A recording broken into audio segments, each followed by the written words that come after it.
Mimi nilikuwa nafikiri kabla majadiliano tutampa huyu muda atuambie ujumbe alionao. Hapo vipi hapo? Kwa hiyo usiteze mbali. Kwani hakuna siti huko? Katafute siti moja ya kulala. Ila usilale. Nitoe pongezi kwa wageni wote ambao wamekuja, wakuu wa wilaya. Nimefurahi kuona viongozi kutoka mkoa wa Ruvuma.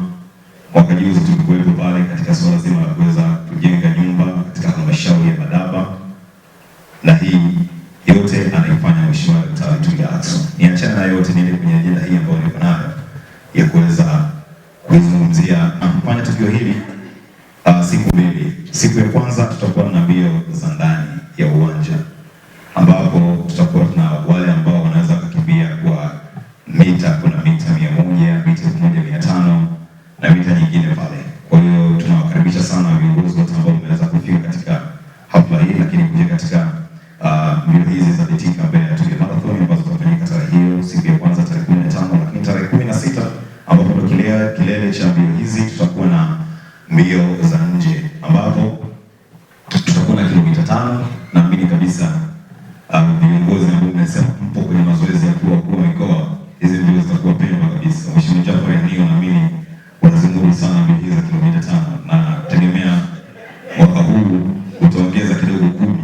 Tutakuwa na kilomita 5, kilomita 10, kilomita 21 pamoja na kilomita 42.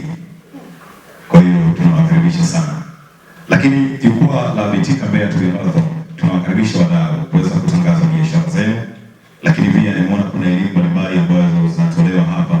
Inaweza kawa ni jukwaa nzuri kabisa kuweza kupeleka ajenda yetu hii na kupokea vizuri kabisa kwa wananchi. Na mbio hizi kwa upande wa nyanda za juu kusini ni mbio pekee ambazo zinafanyika mara mbili, zina mbio za ndani na mbio za nje. Na sio nyanda za juu kusini tu, ni mbio ambazo Tanzania tunaweza kufanya mara mbili, mbio za ndani na mbio za nje.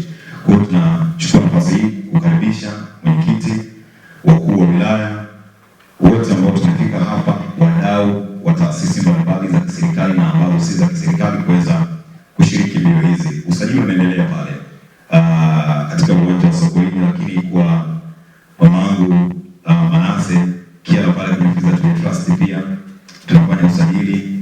Mheshimiwa Jafar Yanio pale Rungu Tulia Trust tunafanya usajili. Mheshimiwa Mkungoro pia kabla hujaondoka tunakaribisha pale Sokoine pia unaweza kujisajili mapema sana kwa ajili kuhamasisha pia wakazi